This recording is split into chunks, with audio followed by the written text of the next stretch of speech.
Good afternoon, everybody. Welcome back to the glorious, beautiful city of Wrocław here in the southwest of Poland. Benjamin Rees alongside the wonderful Christina Obermeier, bringing you action here from the opening game of the European Youth Ultimate Championships 2019, where Poland, the host nation, is taking on nearby neighbours, the Czech Republic, broadcasting live today and all week from the glorious surrounds of the Olympic Stadium in Wrocław. I don't think I will ever tire of saying that. We're starting with action from the under-20 men's division. Christina, what do you think we might see in this game? I think we'll see some great plays and athletic young boys and girls, and one girl on the Polish team just showing us what they can do with a disc in the air. Yeah, it's referred to as the boys or the men's division, but it is still open. And number 54 for Poland, Zosia Kanapik, she's 18 years old. She's been playing for 5 years, so she's one of the most experienced players on this side, and we'll see her behind the disc quite a lot as well, proving that it doesn't matter the gender. If you're good enough to be here, you can make your spot on the team. So excited to see how these two teams start this game. I think something that could be interesting to see is how these two sides adapt to playing in this big stadium setting. Yeah, I think it's going to be the first time for a lot of those players to play a European Championship, and with a lot of people watching them, the stands are full of athletes just their age, and they can show what they've learned and what they've practiced to do. So I think both teams will have to cope with the pressure, but also just enjoy the game and enjoy the setting, because it's not going to happen a lot, and you have to just take all this feeling in and just put your best ultimate on the line. So it's interesting that Poland, obviously the host nation, so you would think they'd have a kind of a groundswell of local support, and there is definitely some local parents here. But it's not going to, the crowd's not going to be entirely partisan their way, because the Czech Republic is the only nation here that's brought a side in all 5 divisions. Right, I think the Czech Republic will have a huge contingent of their own cheering for them, and we'll see how many of the other teams are going to be swept up by that energy and join them in on chanting for the Czech team. But I think we will see them equally distributing all the positive feelings for both these teams that represent all of these European teams here for the opening game. You're seeing now on the screen highlights of the opening ceremony that took place here just about half an hour ago. All the teams introduced, lining up, proudly representing in their national team jerseys. I think something that's also that certainly I've seen players do at these opening ceremonies. Keep an eye out, like, oh, I like that jersey. Maybe I'll see if I can tap someone up for trade night later in the week. Yeah, trade nights, one of the great off-field highlights, and I think we'll see some great new jerseys all around, and it's always great to go back and come home with a jersey that isn't your own, but just a great souvenir to take with you and to remember the wonderful week you've had. Speaking of sartorial choices, you got there when we had a little shot of the Polish team. The Czech team. The Czech coach is wearing rather fetching red fedoras, which I must admit is an interesting fashion choice, but one that I am not necessarily against. I think that's where the fashion's going nowadays. Just back to hats, and I've seen a lot of players wear some sailing hats, I believe. So Ooh. you can pump it up with a more fancy version for the coaches, and yeah, it's a great style icon on the Czech side. When we covered the European Beach Ultimate Championships earlier this year, back in May in Portimao in Portugal, the Czech Masters side had a very, very fetching powder blue jersey, and they had like a classic straw fedora with a powder blue ribbon around, which was fantastic. I don't think you see enough powder blue jerseys in my opinion, but obviously I am just one man. Yeah, but I remember that jersey because I wanted to trade for it, and nobody wanted to give it away because it was so pretty. So yeah, I can imagine those hats fitting perfectly to these jerseys. So we're just getting a shot here of the Poles. They are going to begin this game on defense, pulling from left to right on your picture. There's not really much wind. Something that you see sometimes in these stadium settings is you do get these kind of swirls of wind as the disc goes up and up above the stand. It's a bit more exposed, but it feels very calm conditions. We've had a bit of moisture in the air so far today, but nothing too drastic that should really affect things. Maybe just take a second or two on occasion to wipe the disc, but otherwise pretty good conditions as we get the opening countdown.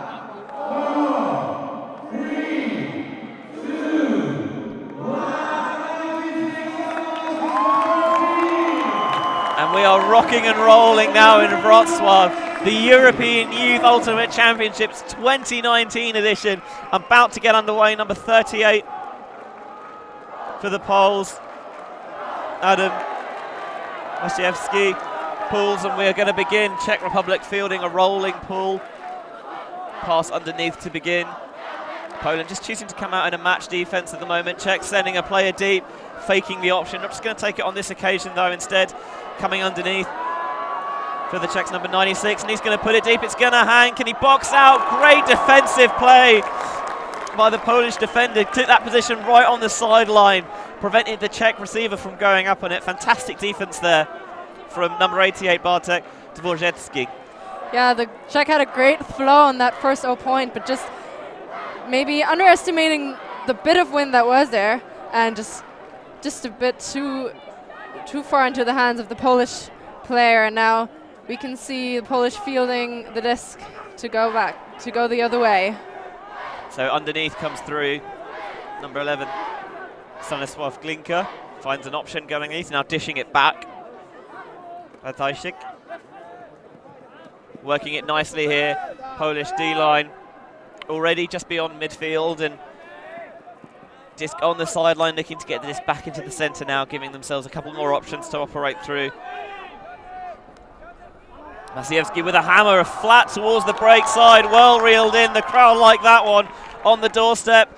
Can they punch it in? Just having to take a little reset there and squeezing it into the end zone. Poland's going to break on the first point of the game. Dream start here for the host nation. Stanisław Glinka catching the goal there for the Poles. Yeah, it was a great play. That hammer opened up so much on the field. They were stuck on the near side of the field and just opened up with the hammer. Just a great play and great conversion on that first point. Starting off with a break, the Polish, I think that is just home field advantage, and just the crowd loving that. Yeah, good to see them not get overawed by the occasion. We mentioned that hammer to the break side. There's a little bit of wind beginning to pick up, but the hammer, rather than being high and spiraling, it was quite low and flat, took the defenders out, but didn't have too much air under it, so it didn't get that affected by the wind. It was well reeled in, and then rather than just try and really jam it in there, they would decide we'll just take an easy reset, find an option free to the open side. Yeah, it's a very veteran move from this young Polish player to not search for the assist and to be the hero, but to work over the whole team and combine their strength. Goal scorer there for the Poles, Stanisław Glinka, one of the smallest players on the side. In his little bio, he said that height is inversely proportional to skill level, so clearly sounds like a man after my own heart there.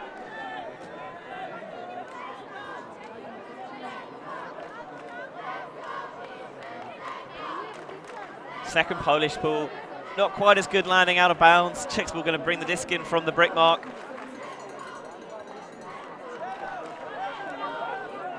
Number 90, Martin Wild, just going to take a reset. Going to begin the possession in a rather circumspect manner. Looks like an arrowhead up front. They're really just trying to stop those underneath passes, but a nice scuba opened things up. Back into the hands of Wild now. And he's going to continue with the scuba. Popping up to catch that one, Martin Bashanda.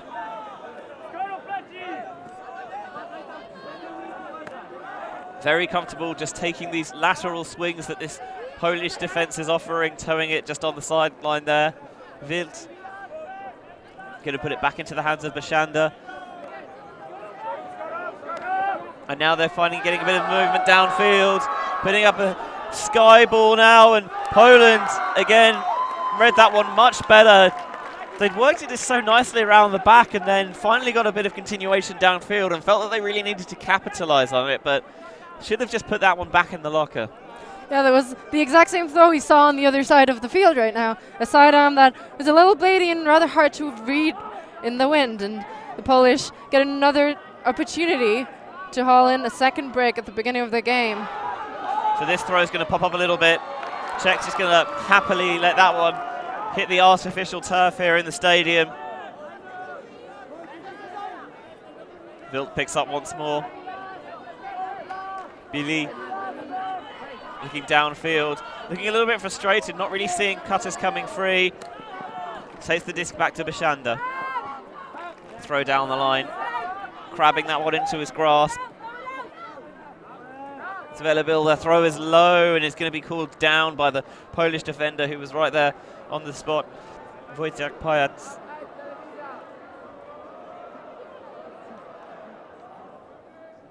It looks to me like that back edge, and you can see the players turn and they looked at the replay on the big Titantron behind them, and he agrees and calls himself down. Good spirit there. Yeah, it's great that we have that Jumbotron showing us the replay as the Polish team gets another try, holding in a break. In the red zone now, looking for an expansive shot towards the back corner. That one is right on the money for the Poles. Number 14, Andrzej Zawitz, catching the goal. Two breaks in a row to start the game. Yeah, that was great patience again by the Polish team. They pressured the Czech team with their arrowhead zone, and then just easy on converting, just taking their time and moving across the field, not giving the Czechs an opportunity to get a defense back. And you see it now on the replay. He sees that space open up towards the back corner, gets the throw out nice and early as well, so the Czech defender's a little bit unsighted, didn't see it go up, and by the time they'd realised what was going on, it was already too late. You can see that ballerina fake. Yeah, really manipulating the mark. They're getting him to bite very far towards that break side, and it meant that open side throw was really easy to step into. And Czechs a little bit rocked here. 2 breaks to start this game. So choosing to take a time out here, just get their heads reset. Also, what do you imagine is going on in the mood in that Czech huddle right now, Christina? I feel like they might be a little disappointed, but most important thing now is to keep their heads up and remember that they can play ultimate and they're really good at it. That's why they're here, and focus on their goals rather, punching in a point and getting another one and then maybe getting a break after that. So just, refocus on basic stuff that is not working out right now, and just maybe blending out all the surroundings, but focusing on the 7 players, like the 6 players that are on the line with yourself, and, get a flow and just believe in what you can do.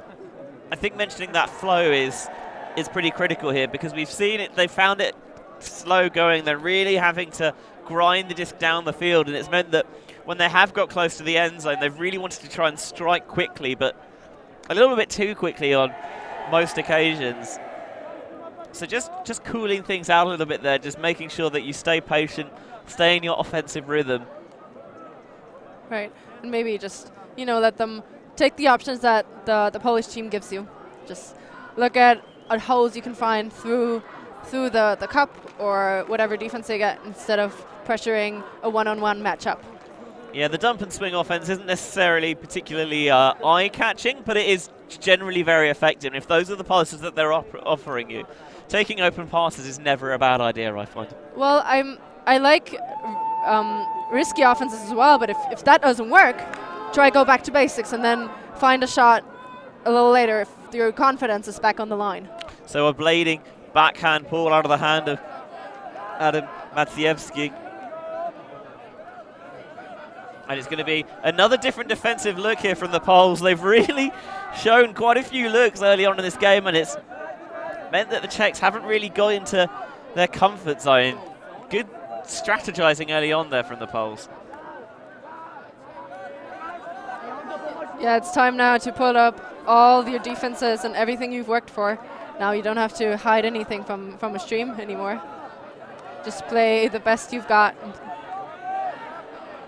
Running a bit of a jailbreak down the far sideline, but eventually the Polish defense gets set. That's a beautiful low release inside flick. Now on this near sideline, Plavac back into the hands of the number 9 Bashanda. Finds a cutter coming towards the open side, attacks. Nice bit of fancy footwork as well, towing that one at the front of the end zone, the number 15 shirt for the Czech Republic, Ondrej Bartušek. And the Czech, they're working great through this 3-person cup zone. Those breaks and over the top throws just perfectly on the money. And then as Poland transitions to man, or match defense, rather, they stay patient, they isolate a cutter, and they just do a boring open side cut, pass, and goal. So they've refound their flow in terms of, you know, doing stuff they can, taking exactly what they're given by defense and just hauling in the goal. Yeah, as you mentioned, they made that switch, that transition from playing a zone-style offense to a match-style offense, realizing, okay, now we've got one-on-one, we've got a cutter with a matchup we like, we're just going to send them to the open side, get free, and get a nice, simple, open cone goal. So for the first time this game, we're going to see the Polish O-line take the field. Centering pass into the very popular hands of Zosia Kanapik. Mention how she's going to be doing a lot of the work behind the disc, but a turnover there. Just couldn't keep his hands on the disc, and just a bit of a low throw, but maybe thought about already throwing it on, and now the Czech can have the first chance of a break right here. 3 handlers back, 4 cutters set vertically at the front of the end zone. Trying to get a cutter coming underneath, doesn't like the first up line cut, and chooses to put a hammer towards. I love that look. I'm really eager to see more of that. And it's just a great thing. Maybe not the most safe or patient thing to do, but just works out fine. And the Czechs get their first break on the scoreboard. I mean, especially in the end zone where space is really a premium. If you can find a way to open up that break side, it is devastatingly effective, and the hammer over the top is a fantastic way of doing so, and more we're seeing teams incorporate that into their end zone arsenal. So tied up at 2s, the Poles up a break, got 2 to start this game. The Czechs have put 2 points in a row themselves, but they need to get another break here to bring this game back on serve.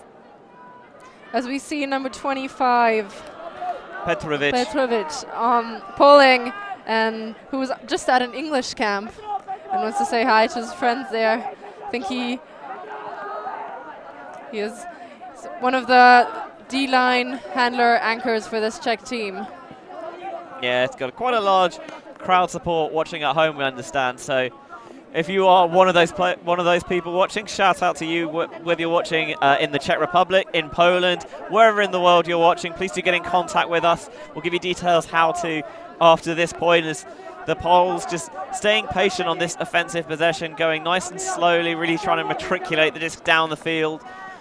On the far sideline now, Litvinsky just popping it through, really taking these little short passes, very happy to work the give-go homeboy style offense. Little inside through there into the hands of Ratajczyk, and a little blade over the top is undercooked. Laid out to try and save it, but he was never going to get there. And another break opportunity now. The Czech Republic could bring this game back on serve. Bokal wants to put it deep immediately. I don't think the cutter was looking for it. It came off his hand. I thought initially it had been overcooked as the cutter began to come underneath. He had the speed to catch up to it, but just maybe he thought he'd done all the hard work, and Shebek couldn't quite reel it in.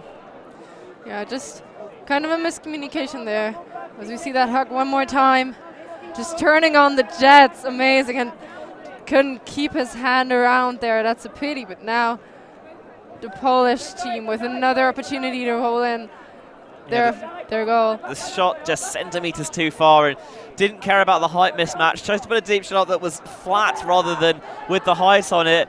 Back to the speed over the ground, and he very nearly got there if it weren't for that early miscommunication. Oh, and another throw that was just a little too short, and the Czech get a very short field opportunity here to hold in another break, as the Polish maybe have some miscommunications that have to find out how to work together in the handler set. You cannot ask for a better field position than that, but the shot on that inside-out flick channel from Bokal wasn't able to be reeled in. It just popped up. Everyone tried to get a look at it, but in the end it just floated harmlessly out the back of the end zone. So this point getting a little bit scrappy. A couple of turnovers here from both sides. Yeah, as the rain picks up a little bit and also the wind changes, you know, conditions not ideal. Imagine we'll begin to see some more zonal defenses coming in as Wojciechowski with a put is right in and out of the hands of Patryk Pawlicki. Just popped off the chest of the Polish player, and an immediate throw away to give the Polish side a short field opportunity of their own.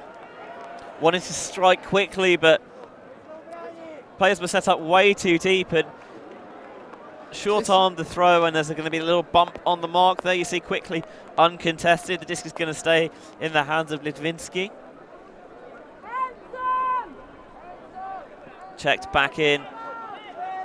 Very tight handler defense, able to get a reset off. Swinging into the middle, just about squeaks past the defender, and Bid comes in a bit late. Contact there, and a foul's going to be called. Defender tried to poach in the way, but definitely got there too late. And yeah, it does look like he has control of it as well. Yeah, not quite in the end zone just yet. Petrovic just too late with this, with that poach off. But a quick low release towards this near sideline. Debate about whether or not he was in bounds, able to keep that foot. Sideline seems to indicate that he was in. And the Czechs are happy to take their word for it. So not particularly clean, but we see on the replay does just about keep that back foot down. Slides a little bit, but Patryk Pawlicki's back foot just about staying behind that tape, and Poland do get the hold. They retake the lead here at 3-2. Yeah, we can see some great spirit there, although the point is very contested and there's a couple of turnovers. Players just talk to each other, communicate, and then resolve the call. And yeah, just some great work from both teams, but just I think both offenses have to refocus on the conditions and try to think for a second before actually throwing some of those sidearms, because with the disc is very slippery. See it again, they're just about dragging that back foot inbounds, and there was a couple of instances of some bumping and some contact in there, but they're all quickly uncontested, which is very good to see. And again, happy to take the sidelines point of view on that last catch, which is again good to see, deferring to players with better perspective. Benjamin Rees alongside Christina Obermeier here, bringing you the opening game from the European Youth Ultimate Championships 2019. If you are watching at home and you want to get in contact with us, your input is always more than welcome. On Instagram, I am at Benji Rees. I'm at Christina Obermeier, and I'm happy to answer any questions or, you know, get your comments in or shout outs if you have any. Are you on Twitter as well? Not very actively. If you're at home, are a Twitter user and you want to get in contact with us there, you can find me at Benjamin Rees. And actually, what I highly recommend you do is you follow the ultiTV Instagram as well to get some behind the scenes action from our crew, as a layout bid there is just shy from Wojciechowski. The Czechs trying to keep the disc moving quickly, keep the defenders on the heels. Again, another bid comes through but doesn't get there. Doesn't like the shot towards the sideline, wants to get the disc in the middle, get more lateral field position. Doesn't like the reset. Dump coverage is good. Just about squeezes that one. The Poles throwing themselves about with a reckless abandon here, but not quite able to bring it in. That's the third layout attempt we've seen this point, but they haven't got any of them. And that one just squeaked right into the center, and there was a Polish defender waiting to greedily gobble that one up. Off the turn. Offense trying to get set. But just some quick miscommunication maybe by the Czech players, or throw just not arcing enough, as the Polish have another. Wow, and another. Ooh, that was a great play. Defended but caught by the Polish player. Amazing. That's why you have to always catch your Ds. He just got a hand on there, but Polish garbage just great reaction very shortly to get in the goal. We've talked about so often you have to catch your Ds, and this is why. Fantastic second effort play there from the Poles, knowing that the disc was still alive and making sure that he could get it in his grasp. Poland break, they restore their 2-point advantage, 4-2. They currently lead, 20 minutes gone in this game, so still plenty of time left for the Czechs to possibly make a comeback, and we're just going to see on the replay here the turnover. There was not a lot of motion going on downfield. There's one bid that came in. They were certainly not afraid to have a go. You know, when playing and one of your teammates does a layout and does something great, it fires up everyone else to do the same. So I think that's what happened there. You saw the first bid so close that all the others were like, okay, now we have to get it. We have to get that D, and everyone throwing their body around, just being motivated by their one player leading with example. To the credit of the Czech defender, Josef Žiž, it doesn't look like he just tried to catch that, but it just spins out of his grasp, and good recognition to realise that the disc was still alive for the Poles as this pool lands out of bounds, stage right on this near sideline, and it's going to be brought in from the brick mark. And the Czechs will have to work it up the field and also up the wind now. Let's see how they do that. The wind we have is coming left to right on your camera. Having to take a reset on the first pass, not really liking what they saw downfield. Finding it underneath, slides towards the ground, but again just weasels his way out of his grasp. Yeah, it just doesn't want to stay in a lot of hands today. Patrick Herinek couldn't quite bring that one in, and now the Poles could get the first 3-point lead of this contest. Sławek Stefanski centres to begin the possession. Looking for a little lead pass, a little bit of creativity coming out of the Polish locker. Now I'll see that they've got a bit more confidence. A fantastic layout snag, keeping that one alive. Maciejewski just taking a reset now, just going to be a little bit more discretionary with his next option, and he's going to get the disc back in his hands. Not a lot of space downfield. They're not really freeing themselves up, the Polish cutters, but they're doing a good job of just taking the resets where available, and there's going to be a stoppage here for a pick downfield. Yeah, those Polish handlers going 1 and 2 all the way, just not a lot of free options. A great downfield defense by the Czech Republic, but those two just confident and very happy to work between them. Yeah, they could just be playing catch in the back garden. You wouldn't know it was an Olympic stadium, and a shot to the break side into space. Well executed, well reeled in. Number 82 for the Poles makes the catch. I think, and just the beautiful, calm offense there. Just very happy to take those 3, 4, 5 yard resets. Doesn't matter that they're not aggressive or flashy passes. Just keeping the disc moving, constantly keeping the Czech defenders on their heels pays dividends. Yeah, because if you play that 1 and 2 and have a lot of quick movement, once you have like 5 or 4 passes in between the two of the handlers, the defense is not going to know what side is open, what is closed, and just trying to stop your motion. So maybe there's an easier break opportunity if you're in motion of getting a dump and dish pass every second win. So we're still doing a lot of handling work for the Polish D-line on the turn there. Sławek Stefanski in his little bio, he puts that once he was fat and slow. Now, with the fleet of foot he moves across the ground, I find that slightly difficult to believe, because it looks like he's in great shape here, full fitness, which is exactly what you want to be coming into a big tournament like this.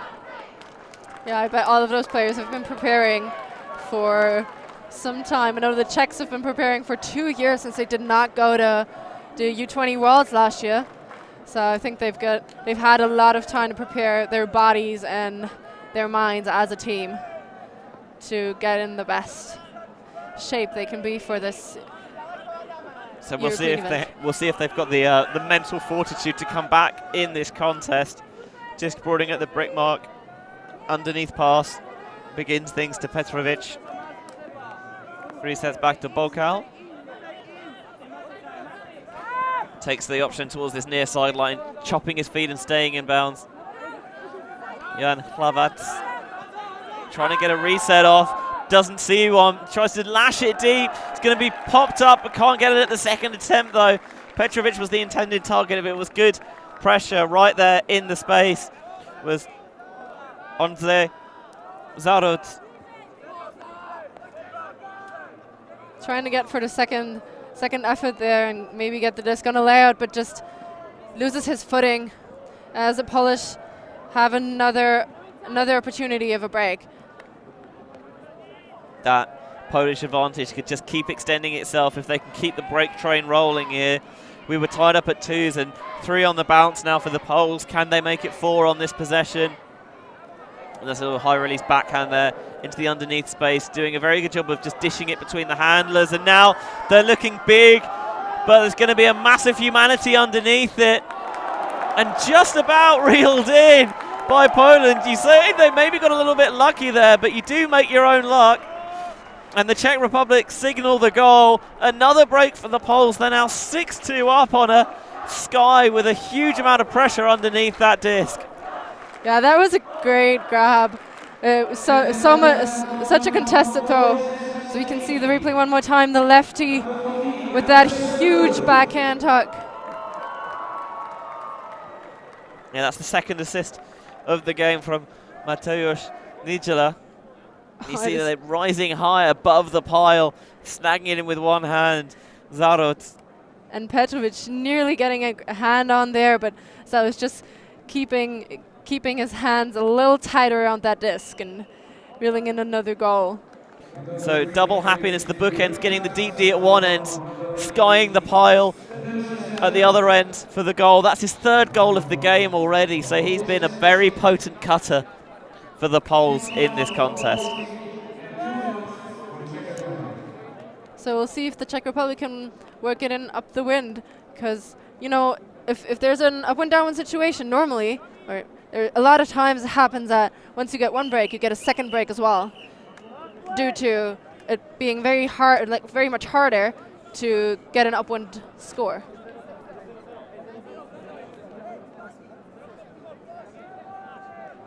So we'll see if the Czechs can apply the brakes to the brake train. The pull lands on the end zone. Centering pass comes down.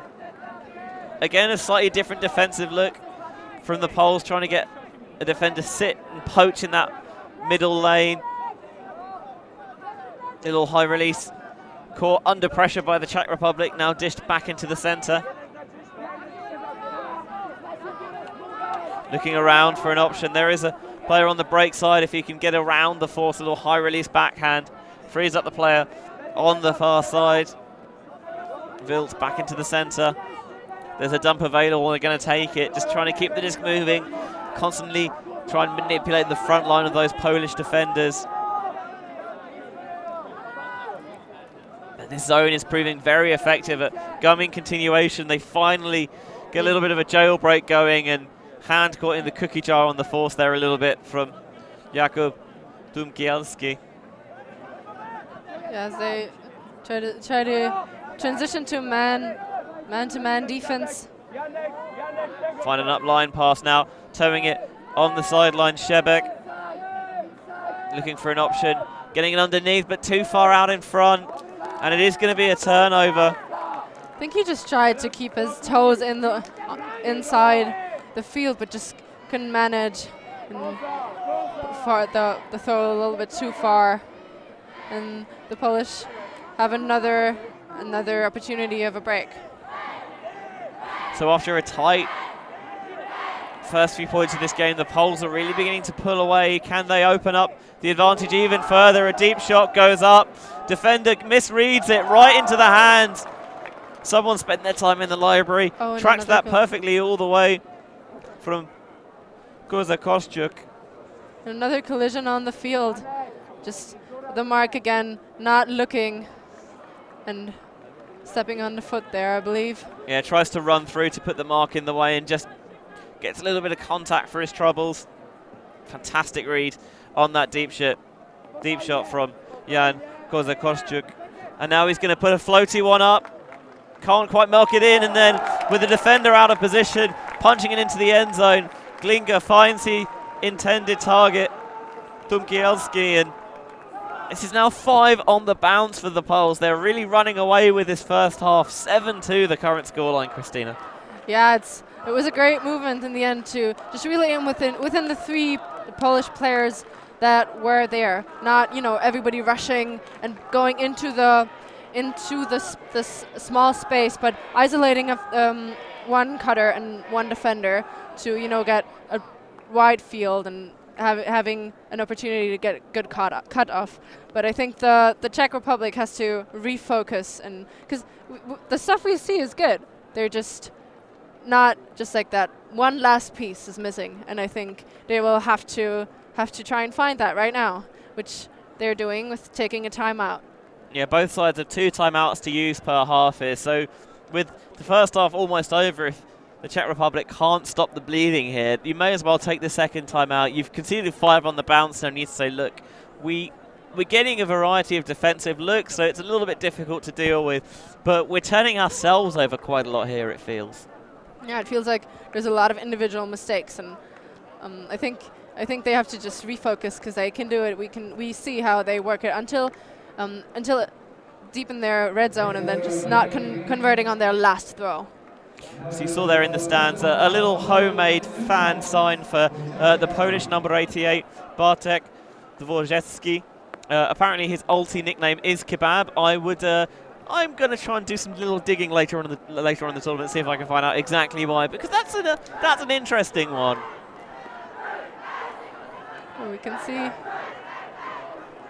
the Czechs trying to motivate themselves, and the whole Czech contingent on the stands cheering with them, trying to get back into the game. And as we see one of their many cheers, their coach told us about it before the game, that they have a couple of different cheers that they do.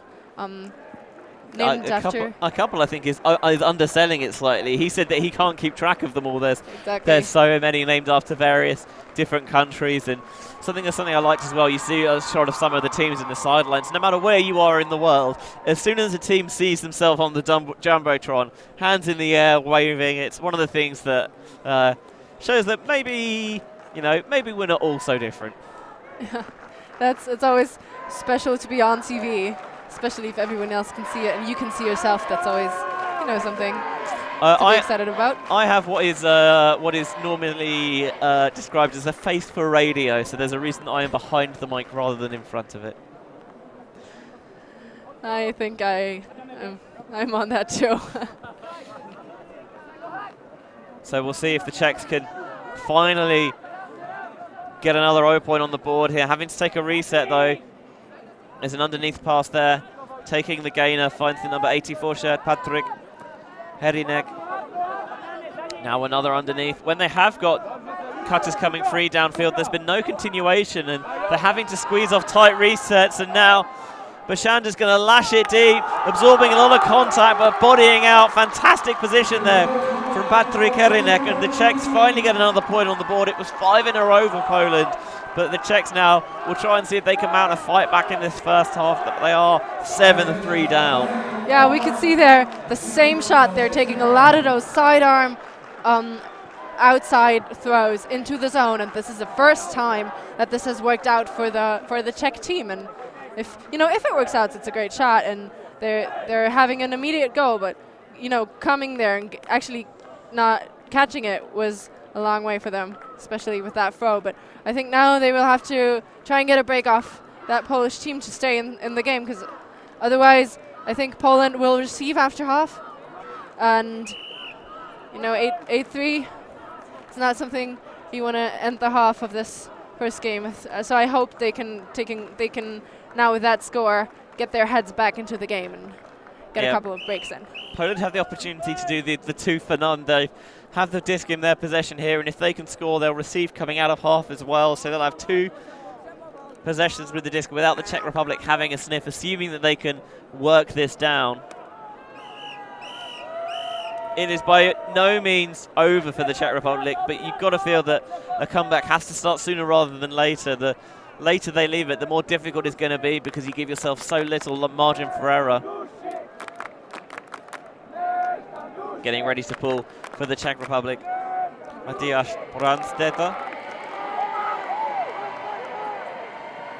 Pull floats towards the far sideline, lands just out of bounds, and is going to be brought in at the brick mark by the Polish number 12, Michal Korzinski. So we see kind of a poachy defense for the Czechs. Trying to prevent downfield passes and allow those swings, and the swing does go to Kanapik. She looks downfield, nice little shake and bait to get free up line. They're going to put it deep. They want to end the first half in style and just bounces off the hands. There are a couple of players that cut each other up, maybe just obscured the field of vision slightly, and Kozakostuk couldn't quite reel that one in. I think actually two Polish offensive players just jumped into each other, both wanting to get that goal and save the disc, but none of them could really reel that point in, as they all kind of misread the disc maybe and just jump. So a break chance for the Czechs, but it's turned over on the first pass. That second one pops up, but is well backed up by the 85 shirt for Poland, Timon Włodarczyk. Here's Kanapik. Taking a reset. Just gonna chill things out and calm them down. This possession here, the Poles. Nice gainer underneath into the hands of Litvinsky. He's gonna look for a blade towards the back of the end zone, but great coverage there from the Czech Republic. There was not a lot of space, and the door was slammed emphatically by Stepan Bokal. As we see another one of those arching sidearm throws into the zone, and great coverage and good awareness by the Czech defender. It feels like the Poles are really able to work the disc underneath when they want to. So maybe just think about just holstering those for a little bit and just play the easy undergame if it's there for you. Yeah, I think they just want to end the half, not give them another opportunity. So nice open side under there. Begins the possession, swung into the centre now. The Czechs in the blue and red. Have it in the hands of Shebek. Finds it underneath. Now on this near sideline, Goluzek. Throw's going to hang a little bit, but it's well tracked, well reeled in. It's a break for the Czech Republic. They're not going to go down in this first half without a fight. Joachim Zvelebil with the goal there for the Czechs. Deficit only 3 now, 7-4. That was an amazing shot. That inside-outside arm just perfectly weighted. And it was a little risky, but I think for this break we can take a little bit of a risk. And 2 defenders there, and just a better read by the Czech player to reel in the break. Upwind break as well. So Polish will have to work it up the wind again now. Yeah, the defender's a little bit unsighted and their hips were the wrong way and they couldn't turn around and explode off the turf to get a hand in the way. And the Poles now using one of their 2 first half timeouts. I think this is a good idea. You've got a couple to use, so you may as well use it. You don't get to roll them over, so just say, look, we can just chill things out a bit. We rush a couple of possessions towards the end of that point, whereas actually we can work it in and then we can go into the half time, have a bit of a breather, and see what we can cook up for the second stanza. Right. Also, it's their second O point in a row, so maybe want to rest a couple of your star O-line players to be fresh for the next point and to take that half. So let's see what's going to happen now. Seeing there a very busy stand. You've got the numerous Italians you saw there, the Irish in the emerald green, and a couple of French players in the picture as well. We see the Hungarian contingent, that's I think under 17, and you see the hands waving. They're so happy that they're represented on that big screen. Yeah, quite a few. The Hungarians sent a very, very young team to the European Ultimate Championships a few weeks ago in their home nation. So we'll probably see a couple of their players representing, pulling a bit of double duty as they play. They've got 2 teams in this week at the under 17 women's and in the under-20 mixed divisions, which is the first time we've got a mixed division at the European Youth Ultimate Championships, which is very exciting to see. Yeah, I'm very, very excited for that to start off and see what those mixed teams can do. Yeah, hopefully that becomes more of a fixture and it expands to the under-17 division in future, as well as the Poles now have what could be the possession to end this first half. Doing a very good job of dishing the disc back to the handlers after those underneath cuts come through. Czechs zoning around. He's going to get a little bit of a bump on the mark. Tried to go for the around pivot. Matej Petrovic just got a little bit too close there. Uncontested immediately though, and the disc will go back. So Czechs back in. Swung into the hands of Dvorzetsky. Now dished back off. Hammer towards this sideline, and the Czechs all over that one. Slapped out of the sideline by Robert Šebek. There was another hammer from the Polish team, but this time the Czechs not letting themselves be fooled and just reads that throw perfectly to get a D. And there's another opportunity for the Czechs to get a break. So an around gets into the center here, and now they're going to look deep below. Flat throw's got a lot of zip on it. Can they get their layout? Fantastic bookends from Robert Šebek.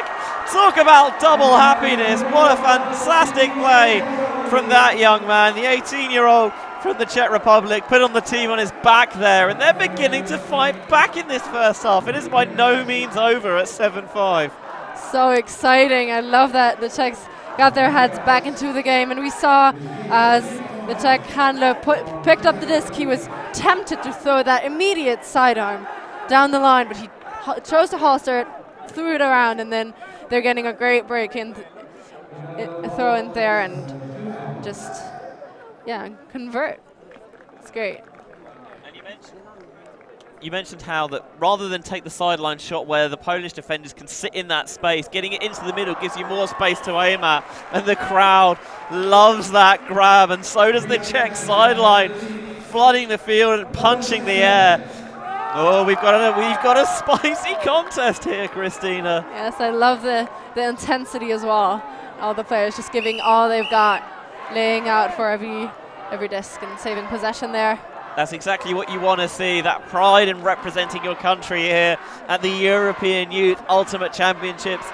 Broadcasting live from the Olympic Stadium in Wrocław, Poland. Benjamin Rees alongside Christina Obermeier. So the Czechs are going to pull. Poland's going to have their third opportunity here to put this game into half-time. They haven't taken any of them yet. The pull lands out of bounds. It is going to be bricked by the Poles. Yeah, I think the Czech Republic is coming out in their arrowhead again. That worked out pretty good the last time they did it, so let's see if the Polish can work through it this time.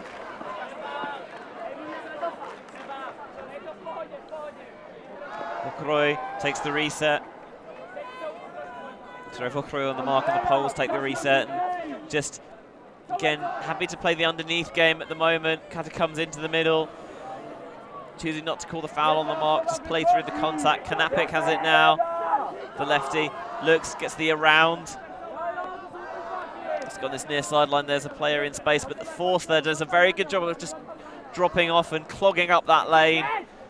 Kanapik runs forward, looks downfield, not intimidated by the size of the Czech forces. Squeezing it down this near channel here. See if they can finally get the disc into the center. Yeah, we talked about the one girl on the Polish team before, and we also talked to the Czech coach, and he said that since it's the men's division, they're going to play as if she was a man, and I think that's exactly what she wants. She doesn't want an extra treatment, but she wants to be seen as an equal, playing the sport she loves in the U20 division. Yeah, certainly looking like she belongs on the field, been so calm and secure with the disc. Nice little scuba into the middle. The Poles advancing. The disc is tipped, but reeled in anyway. Good backup, slides to his needs, keeps it alive. now on the sideline, looking for an option, takes the reset. Poles try and transition into their red zone set, high release backhand. See the sideline calling for the swing, and eventually it does go to Knapik. The Czechs opting to stay in their arrowhead zone, even in the red zone, just trying to clog off the lanes. Yeah, not finding a right opportunity for the transition. Now they're just a couple of yards out. Swinging around, just really going to wait for an open one, and a scuba towards the back of the end zone. A little bit of creativity is going to get it done. Slightly dismissive spike there. Clearly not happy that it took them so long to finally get that 8th point on the board, but eventually Mahej Litvinsky catches the goal, and the Poles are going to go into the second half 8-5 up. Yeah, there was great patience by the Polish team, but it took them a long time to work all the way up the field. Let's see if the Czech Republic can put on pressure like that in the second half. I think they made it very, very hard for the Polish to get that easy goal. Even tipped that disc there, but caught in the second effort as we see it here, the sliding grab. Yeah, Litvinsky has those knee pads on, and it was a good job he did as well, because otherwise he could have got himself a nice little turf burn there. Good layout there. Pion kept that one alive, and a sensational scuba over the top into the hands of Litvinsky at the back of the end zone is going to take us into half-time. Poland currently 8-5 up. We're going to take a little break as well, but don't go anywhere. Stay tuned for the exciting second half of this contest.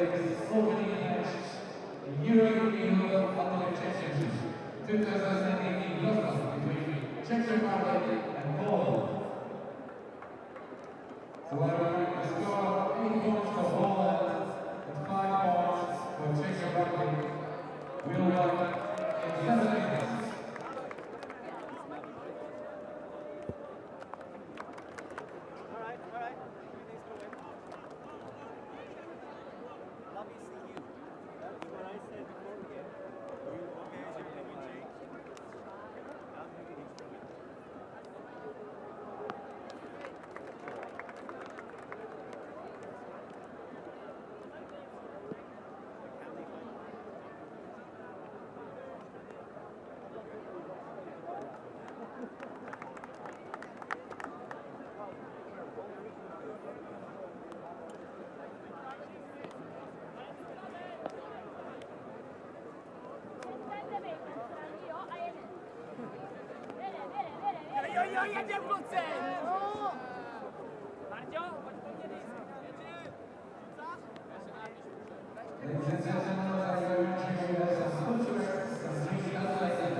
We are hosting it.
Welcome back to Wrocław. The European Youth Ultimate Championships 2019 edition is underway. This opening contest in the Under-20 Open division between the host nation Poland and neighbours the Czech Republic. Poland currently up 8-5 at half. Benjamin Rees alongside Christina Obermeier. Christina, what do you think the story of that first half was? It was stage fright in the beginning for Czech Republic, but then they came back roaring, getting a couple of breaks in a row to make that to get that game back into a contest, because I think it was 7-2 at one point, and then they broke back 3 times to get back into the game, as we can see them pull now, maybe work for another break. Yeah, they want a strong start to this second half. Maybe put a little bit of doubt in Polish minds as the lefty Kanapik swings the disc, and the Poles looking big to begin the second half, and the defender has position, but he doesn't catch it, and very nearly saved from Poland. A valiant attempt from the 27 search of Wojciech Pionk, but couldn't quite bring it in, and instead it is another break opportunity for the Czechs. It was a great huck, but just better read by the Czech player. And then at the second attempt, just a little too far.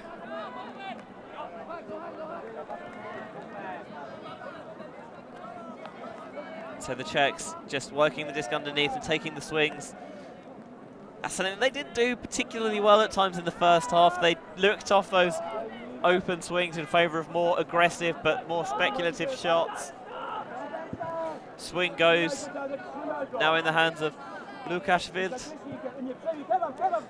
And they're doing a great job of patiently working the disc up the field and faking a hammer.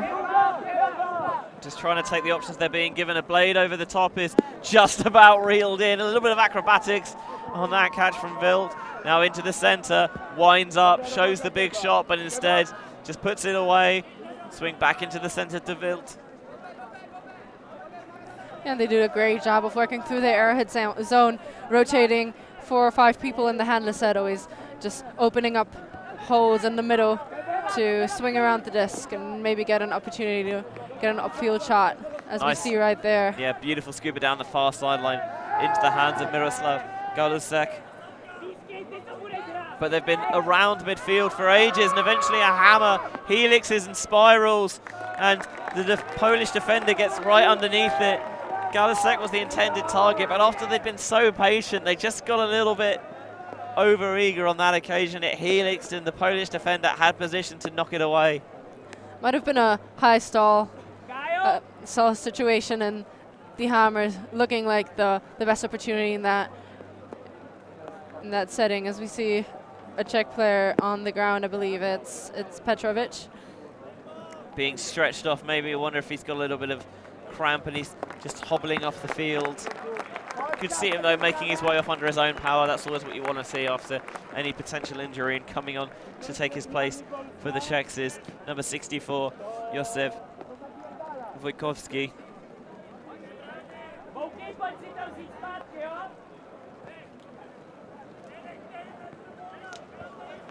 All right, so the Polish have another opportunity to get their goal, their hold.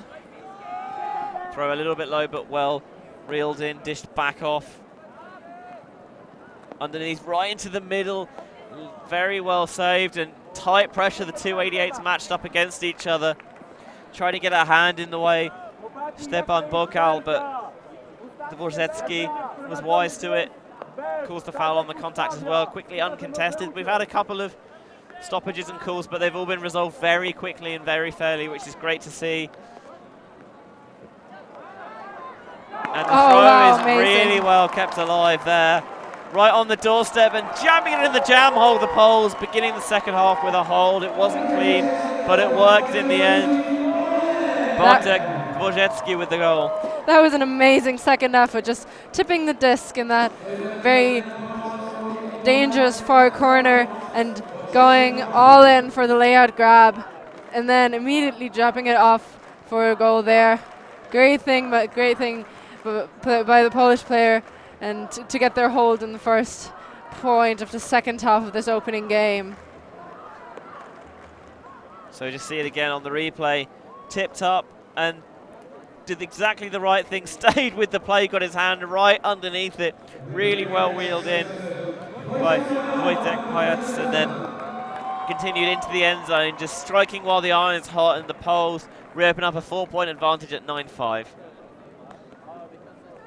If you are watching this game, whether you're in Poland, in the Czech Republic, elsewhere in Europe or worldwide, please get in contact with us. You can find me on Twitter at Benjamin Rees. I am at Benji Rees on the Instagram as well. And I'm at Christina Obermeyer on Instagram. I do not use Twitter a lot. You're missing out. And while you're on the Instagram as well, you can also check us out, all the crew, ulti.tv. There's a nice shot of you. I am very cleverly concealed by the tent. See, this is what I've got to maintain, that air of mystery. And they've put up our little, our Top Gun style call signs. This was something that I came up with when my flight was delayed for 6 hours yesterday. Yeah, we had you had some trouble getting here, but we're very, very glad to have you with us, Benji. I'm overwhelmed. EYUC is always one of my favourite tournaments to cover. I was honoured to be there 2 years ago in Veenendaal alongside Sarah Sparks and Lorcan Murray, who is also on the crew with us this weekend. Always good to have Spike on board with us. And we're seeing now the Czechs try and squeeze it into double, maybe even triple coverage, as the rain really hammering down now. The crowd in the stands are sheltered, but the players on the field not quite so fortunate. And really well read, got underneath and disrupted the path of the disc. Yeah, great heads-up defense by the Polish player, managing to get that D without even any contact on the Czech player. As we see a high release backhand that's floating a lot into the zone. A great put by the Polish player for another goal in the break. Beautifully done. That was some great technique, throwing a sidearm high release break throw that manages to flow all the way to be easily collected in the zone at the very break side of the pitch. Something that they've been very good at doing is really utilising that break space and a little bit of creativity to open up as well. This is the 4th goal of the game from Zarud, and we just see it again on the replay. Amazing. This is just a beautiful high release flick right towards the far sideline. There's 3 Czech defenders there, but there's nothing any of them can do. Just what a throw that is. Honestly, I wish I could throw a high release flick like that. Well, I can throw it. Doesn't go very far. Doesn't It's not go very like that, pretty, but great option there. Just the excellence of execution was right on the money, absolutely spot on from the Poles, as we're seeing some of their compatriots in the sideline cheering on their fellow countrymen and women. Yeah, so that was a break for the Polish right after the half, so I think they just had kept their head in the game a little better during that half time, and we see the thing we saw in the beginning of the first half as well, just the Czech not connecting on every one of their throws and the Polish converting every one of them. So let's see if the Czech can do it now and get themselves on the board for the first time in the second half. So with the rain really wreaking havoc in the overhead conditions, not surprised to see the Poles come zone, really force the Czechs to make as many passes as possible, trust that one of these discs is going to slip out of the grasp, either on the throw or on the catch. Just happily swinging around the back at the moment, though.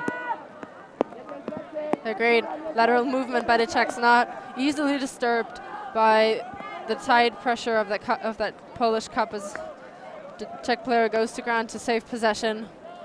They can immediately jam it through the middle. And then when it's not there, just happy to swing it around the back like a kid at the park, just going back and forth, really utilising that space that's being given to them. Speeding up the play a little bit now, but when it's not there, slowing it down, doing the right thing, trying to take a reset. But the Poles getting them trapped on this near sideline. Hammer is going to act as a release valve towards the far sideline in the hands now of Lexa. Into the centre with Bartuszek. Very happy, just taking the resets. Nice little inside throw through the teeth of that Polish front line. And now getting aggressive, nice spacing downfield. Lefty fakes the IO backhand.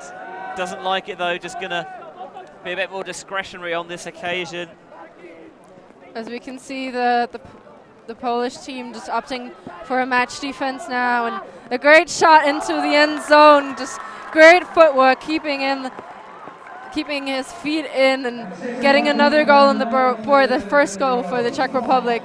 And yeah, they just used the opportunity as soon as they got back to match defense. The Czech knew what they had to do, just isolate one player and get in their goal. A great put. Yeah, the defender just caught napping a little bit, looking at the disc, doesn't see the cut develop, and really good recognition there from Ondrej Bartuszek to recognize that there was a tiny window of space, and good footwork as well, keeping that front foot up and that back foot down, inbounds for the first Czech goal of the second half. They've still got a bit of work to do to come back in this game, but it's good to see them get on the board in the second period. 4 behind now at 10-6. Also, we see them do it before, so they did get back after they were behind in the first half, and I believe that they can do it again, and I really want them to, because I'm all up for a very, very close game. It's exactly what you want in these in any showcase game. You want a nice, tight, close spectacle. Right, and every one of those U20 men's games is very important, because there are 4 pools of 4, And the top 3 of every pool are still competing for the first place. And after the first round of initial pools, the last team of every pool is only at the very end going into lower pools. So, you know, you want to be in one of those top 3 teams too. Yeah, you don't want to knock yourself out of champion contention early on. So exactly. So you mentioned there's 4 pools of 4. These are obviously 2 of the teams in this pool. Which pool is this, and who else have we got? So this is Pool C, where we have Italy, Czech Republic, Poland, and Slovakia. And yeah, I think Italy's first seed in the pool, and they did rather well 2 years ago. And yeah, let's see. Ooh, as there's a miscommunication and a low throw, and the Czechs get an opportunity for a break.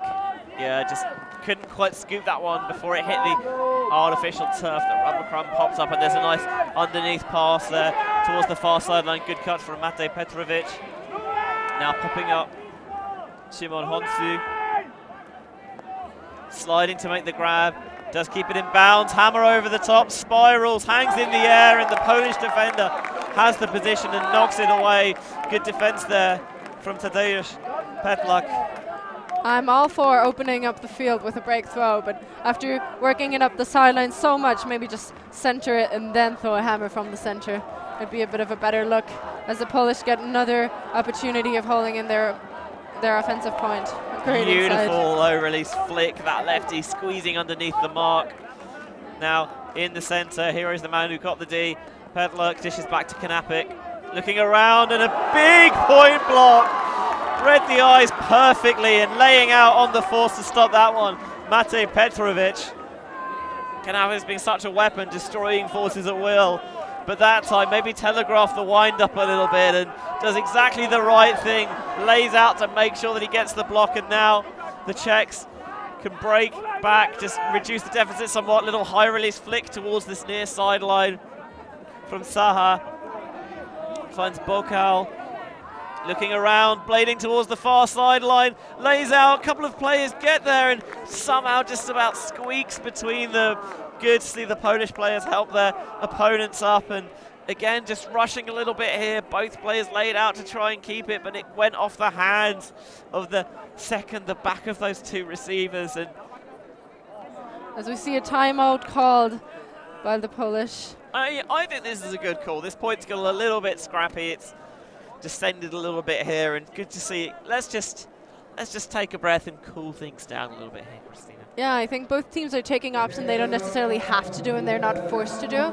So I think regrouping and just making sure you take the open options that defense gives you is a good idea. And a veteran move by a young Polish player. To see that point block again.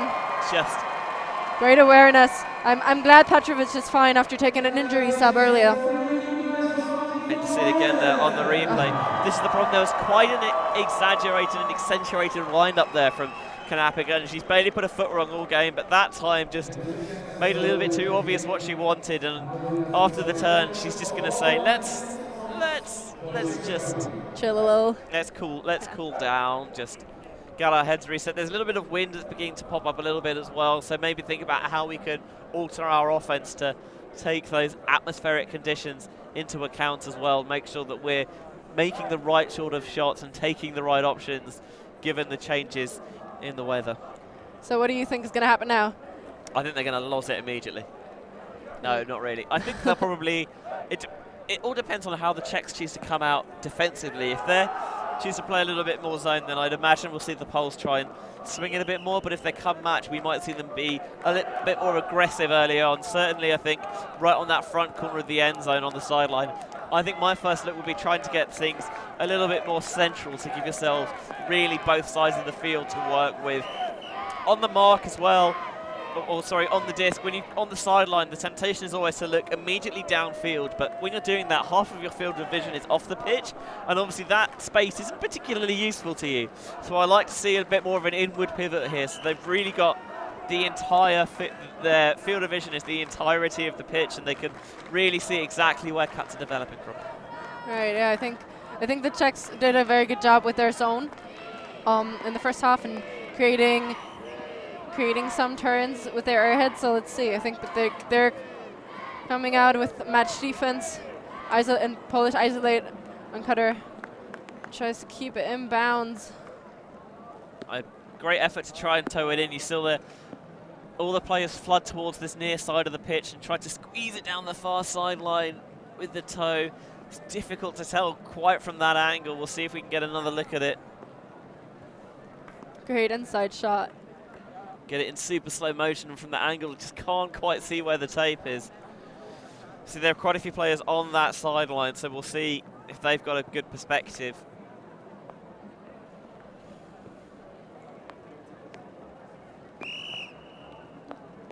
Can have another look at it from the high angle. Get it in super slow-mo. It's difficult. It is a case of millimeters either way, I think. I would dare to say he dragged his foot out, but I don't really know. It is so tricky to tell, even with the benefit of replay. And actually, a lot of times, people think of a contest as a negative result, but when it is that close, I think it's more than a fair resumption of play. I think that's a great resolve. Greatly resolved by the player, and we can see them get back in, and the same throw again. But that one is going to go too far out of the sideline. Couldn't really attack it as he wanted. Kudrodlinski, and the defender got position, was able to knock it out of the sideline. It's number 6 for the Czech Republic, Robert Šebek. And the Czech have a rather short field to work disc into their end zone to get another break. The players downfield for the Poles were quite a way away, so there wasn't really a lot of easy options, and there was good dump coverage. Tried to make that cut up line into that narrow space, and just couldn't quite get the execution on that occasion. Brought in now for the Czech Republic, trying to get a reset, goes up line, low release, just about stays off the turf into the hands of Petrovic, and there's going to be a stoppage. I think a bit of a collision downfield, taking an injury sub here for the Poles is Andrzej Zarut.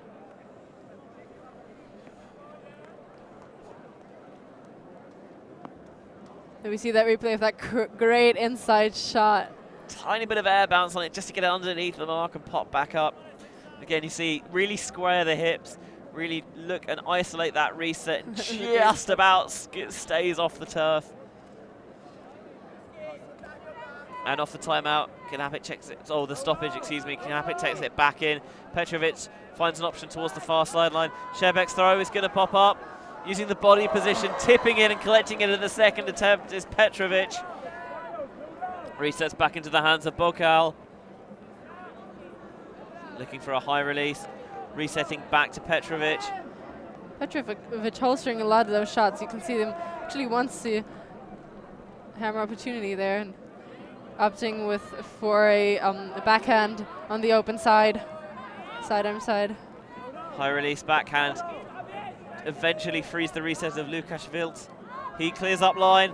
Hammer's going to go in once more, but no one was really looking for it. There's going to be a little bit of a bump. I think Petrovic is maybe saying that he was impeded from going up and really making a full play at that disc. So you can see the replay. Just casually dropping a hammer, not even moving his feet to establish a pivot. I think when we've seen these hammers be successful, it's been less of those vertical aerial shots and more of the flat space really leading towards the break side. So maybe if you're going to throw those hammers, just maybe alter the execution a little bit. So we see on the replay here, Petrovic does point it, and yes, the backside defender comes in. There's a little bit of contact, and Petrovic can't alter his run and go up as he wanted to. Yeah, Petrovic immediately stops to call the foul. So I think the discussion may be whether he was going to have a shot at it anyway with the flight path of the disc. And it's going to be contested and sent back in the end. I think that's a good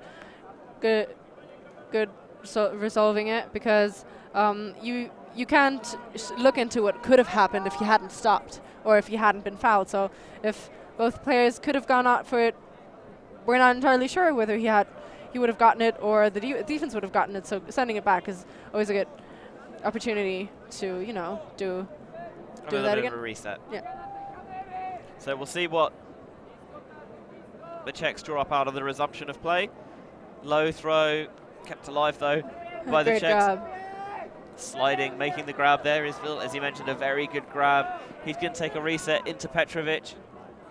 And again, there's the hammer, but that's the quicker laser towards the break side, leading into space, into the hands of Miroslav Gaulasek. And that is a break for the Czechs. They are beginning to just eat away at that lead a little bit more, but they're going to need to string a few more together. Currently down 10-7 is the game going into the final quarter here.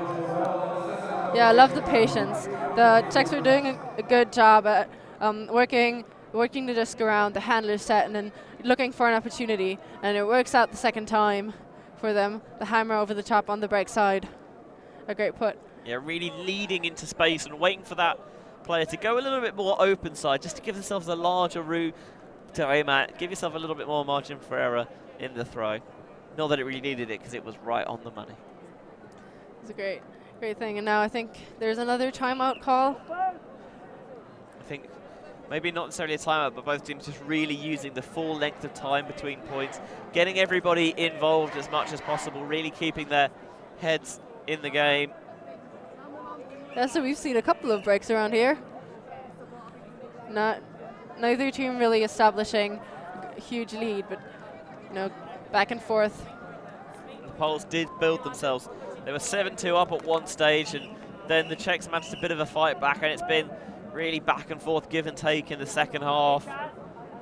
Both sides scored 2 in the second period, currently on serve in the second half, but obviously the Poles doing a lot of work before the break to open up a big advantage. A good pull there by the Czech side. And the Poles rotating some different players onto their O-line after quite a long last point. Big gainer underneath across the pitch. Devinski. There's a deep shot that's going to go, and once more this is going to hang. There's a couple of Czech players underneath it, scooping that one out of the sky.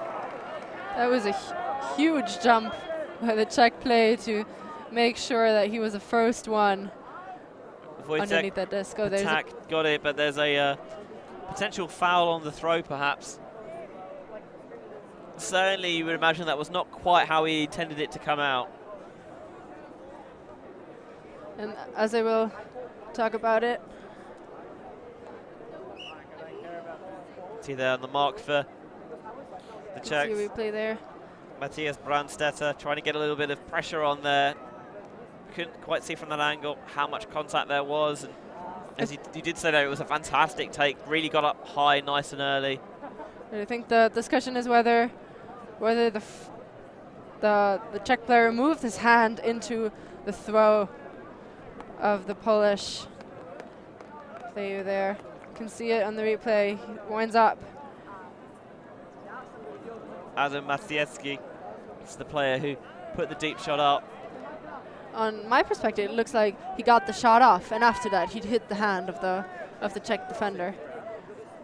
And it feels like the players on field agree as well. So the turnover stands, and now the Czechs advancing the disc quickly. Brandstetter finds an option underneath, tight coverage, not quite tight enough though. Looking for a reset. One handler clears out. Good recognition to leave the player free in space, and Brandstetter is going to shoot it towards the far sideline. Can they track it down in time? Not quite. Just got caught by the wind a little too much, and maybe was too happy about not even having a mark there, and trying to push and get in that goal. But another opportunity for Poland to work it up the field. It looks a little bit like he got the wrong edge on it. Could have done with being a bit more inside. Whereas actually, also with no mark, maybe a backhand that's going to roll, curve back in bounds. Right. Either way, the Poles do get it back and trying to atone, make amends there as Brandstetter can't get the disc, and now in the hands of Litvinsky. High release over the head of Brandstetter. Once more he lays out but can't bring it in. Brandstetter on Maciejewski is a matchup that is definitely delivering. Now in the hands of Dvorzecki. Underneath, gets the disc back, moving it quickly towards the break side. Beautiful flow and continuation on the doorstep, and just a simple pop pass into the end zone for the goal. The 4-point advantage once more opened up into the hands of Stanisław Glinka. Just a bit of blown coverage there on the Czech side makes it easy for the Poles to just work it up all the way up until their end zone. You can see some great break movement and give and goes, just always keeping the disc in a great flow. An amazing layout bit there by Fanseat, but just couldn't get his fingertips onto the disc. Pretty risky throw, and another great layout. He's throwing his body all around the field. But something I do like there was took advantage of the face mark there of Brandstetter to stay able to get it over his head. He saw it late, so he put the bit in but couldn't quite get there. And the break side continuation, again, the timing's really good, getting the throw out nice and early so you can, by the time the player's catching it, looking downfield, the force is still a little bit out of position as well. So you can really get that continuation of that flow right down this near side of the pitch. Right. I think there's no problem with face guarding a player, but you have to have someone on the sideline who talks to you and tells you, okay, the disc will now, and like the next 2 seconds will be around you. Just watch for it, or maybe have your eyes in the back of your head through a player on the sideline who can talk to you. And if the Czech player manages to get someone on the sideline, he might be getting the D next time. Really try and utilize the communication. The full depth of the roster, even if they're not on the pitch, trying to make sure that they're still getting involved. So the disc is brought in from the brick mark for the Czechs. Poles coming out in the zone, and the Czechs swing towards the far sideline to begin the possession. Continuation, tries to squeeze it through, but the foot comes in and a big foot block gets the disc back for Poland. The disc now goes into the hands of Kanapik. What's she going to put out of the locker? Just a simple reset. Nizdila now underneath, taking advantage of these poached players, moving the disc quickly, and a little pop-up into the end zone. It's a break for the Poles. Their 5-point advantage is finally restored. Tried to get very aggressive in breaking down and through that cup, and they were wise to it. The foot getting in the way, knocking it to the turf, and they strike quickly afterwards. 12-7 now the score, and the Czechs very much in dire straits now. Yeah, the Czechs just blown coverage after they get a turn, maybe just a second of putting their heads down and being a little angry at themselves, but just the Polish using that opportunity to set up a great red zone offense. And wow, great foot block, just great movement there, and an easy dish pass in the end into the end zone. Yeah, getting the double happiness there. Wojciech, Pijak for the Poles. A foot block and then just a simple goal, lead pass into space. And the Czechs now really going to have to find something deep within them if they're to come back in this contest. Yeah, we've seen them come back from a deficit before, but can they contest the Polish win here? I'm pretty excited for that, to see whether that will happen. So you see the Austrian contingent matching up with their seats in red. Do you think that's intentional, or just a nice bit of luck? I think that's intentional. I think they changed the color of red just to fit the seats here. They've the Austrians are a team known for their sartorial synchronicity. I think it's fair to say they've come with. Oh, I've seen them in the past with matching socks and sports bars and everything. As a deep look goes for the Czechs, and over the head was good coverage. The man who got the block on the previous point and the goal. Wojciech. You can see the Czech player kind of giving up on that, because the Polish player did have a good position, but just misread it a little bit and didn't jump high enough to actually catch the disc. And the Czech player could have gone for the behind catch and the goal, but he just did not put in all the effort. And I think they have to get some fire rolling back to stay in the game, as we see a defense by the exact player that did not manage to come down with the disc before. And I feel like you always play better defense if you're part of the reason the offense didn't come through. Yeah, really try and make amends for your mistakes, and the throw popped up and he knocks it to the turf. And now looking around for an option, the Czech handlers taking an underneath goes. Trying to find a reset, force comes around to stop it. And there's a player wide open. towards this near side, a bit of a blow in the coverage, and see shouting around, clearly wanted a bit more communication, did the Polish defender Sławek Stefanski, and the Czechs doing a very good job of taking advantage of the little breakdown in coverage and communication, punching it in for 12-8. So we can see that great opening shot into the zone. I think that's a look that that worked out a couple of times for the Czech team about now. So, you know, the Polish sleeping for the first second or two, and the Czech just using that opportunity in great way to immediately score with an easy cut to the front corner of the end zone. Especially in the end zone, those slight switch-offs are punished so much more quickly, and when they are punished, it's so much more devastating as well because it immediately results in the goal. The rain coming down very steadily here in Wrocław in Poland. Benjamin Rees alongside Christina Obermeier bringing you conclusion of this opening contest from the Under-20 Open Division here at the European Youth Ultimate Championships 2019. Czechs getting ready to pull, seeing if they can mount a famous fight back as Matej Petrovic with a blading backhand. Paul is fielded on the hop by the Poles. And they're back to their arrowhead zone that worked out so well for them before. Just poaching off and leaving an easy reset, but nothing downfield. Really testing the patience and the discipline of the Poles, and it's going to be a call here. Mateusz Skorupa saying he got a little bit of contact as he tried to make that catch. So you can see a replay of that now. Looked like he had his hand on the disc, and then the Czech player collided with the disc later after the catch was already made, but that's just my opinion again. Maybe there's a question as well of whether or not he had control of the disc, but in the end it's going to be uncontested. You see there Wojtek Pitzak making the hand signal saying that uncontested, so it's going to stay in the hands of Mateusz Skorupa. He looks deep, but just has to take the reset. That's exactly what the Czechs want them to do. Playing a little bit of give-go to gain some yardage now.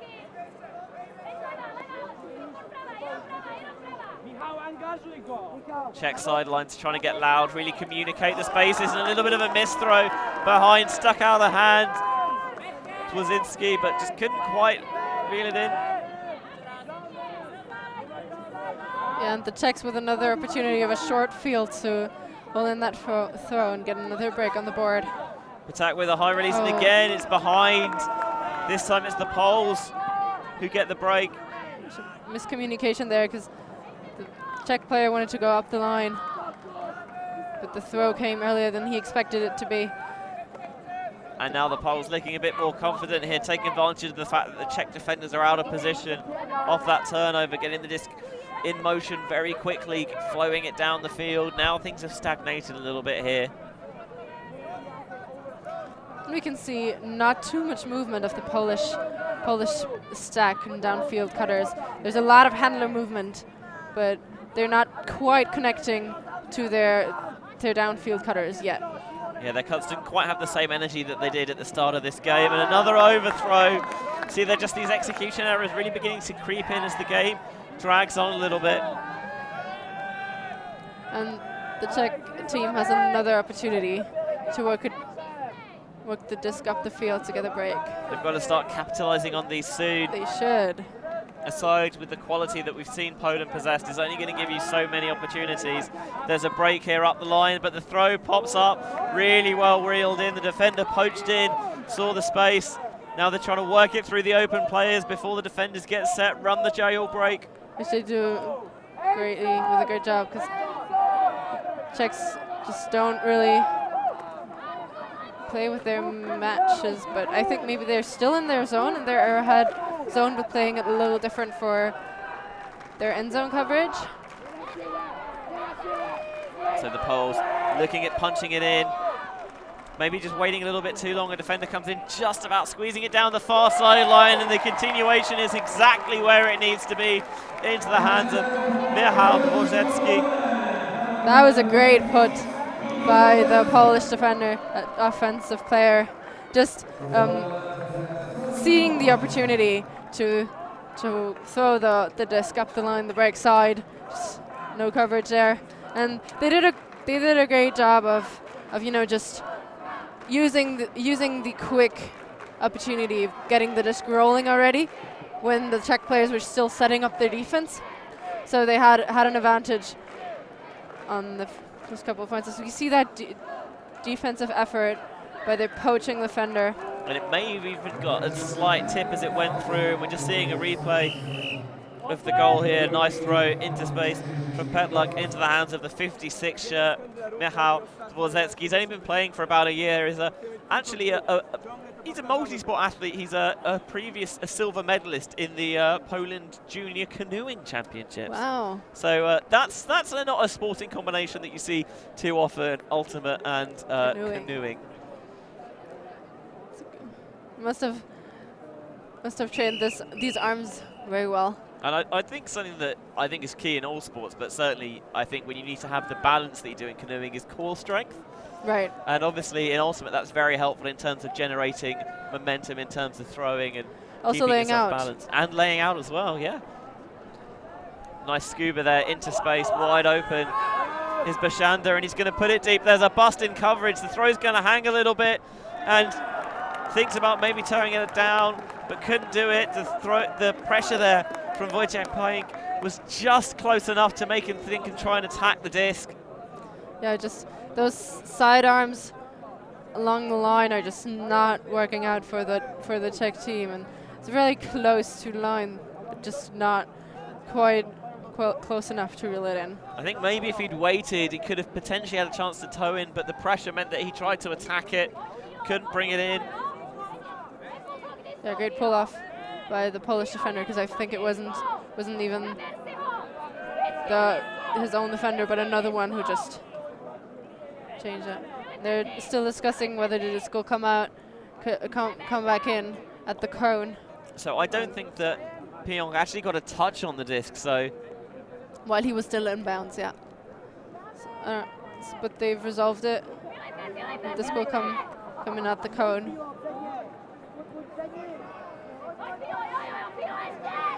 And then an underneath throw is off target, laying out to get the disc back for the Czechs. Could have gotten a Callahan there. Always catch your Ds. Catch your Callahans. Catch your Callahans, catch your Ds. It's very important. Great opportunity for Lexa, and a beautiful low release. Delicious to that back cone. Double happiness for Lexa as well. We've seen that a lot of times. All those players that have gotten Ds have gotten their bookends as well. That's a great call on the line. The one that got the D gets the point as well. Just really utilising the confidence that you get from getting a big block to be a bit more aggressive with your cutting, perhaps. It's always better to just catch it and not doing a D, making a D, and then immediately picking up. You know, that's not a good combination. So getting the bookends and actually catching is far better than getting the bookends, throwing it. And we're seeing here just on the replay a delicious low release inside backhand here. Force gets really aggressive to stop the around, and a low pivot out, gets nice and wide, just sits it beautifully, and he could have just stood there for an absolute eon and it still would have landed in his grasp. Such was the touch and the revolution on the disc. It's a great put. So the Poles coming out on offense here. If they score, they would be within one of the victory. The Czechs trying to elongate this contest. They're going to have to start getting some breaks on the board soon, or it will be too late. Yeah, it's not a lot of time left on the clock. So let's see if the Czechs can pressure the Polish team one more time. They've gotten a lot of opportunities. They just have to, focus and reel them in. So disc in the hands, ready to pull for the Czech Republic. The imposing figure with the 88 shirt, Stepan Bukal. Pull rolls and curves back towards the Czech end zone. Kanapik picks up. There's an underneath here, little high release, frees it up.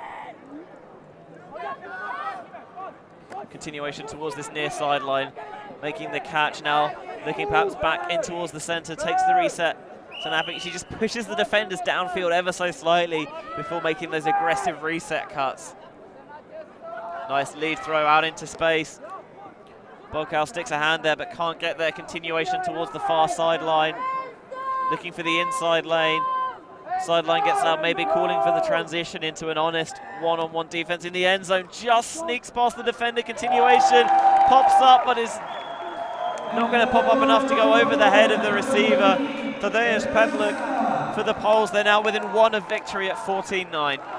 And we saw that Czech player was so close of getting the D, and maybe his teammate already thought he would for sure get there, and just slept for a second watching the play instead of watching his offensive player, and just making the continuation into the zone rather easy.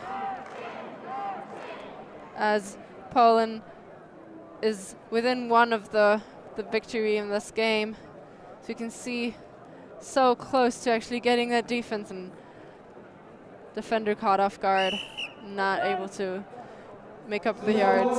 So maybe a factor in the fact that the defense is looking a little bit tired and heavy legs. It's the first time all game we've seen 4 holds in a row. Oh really?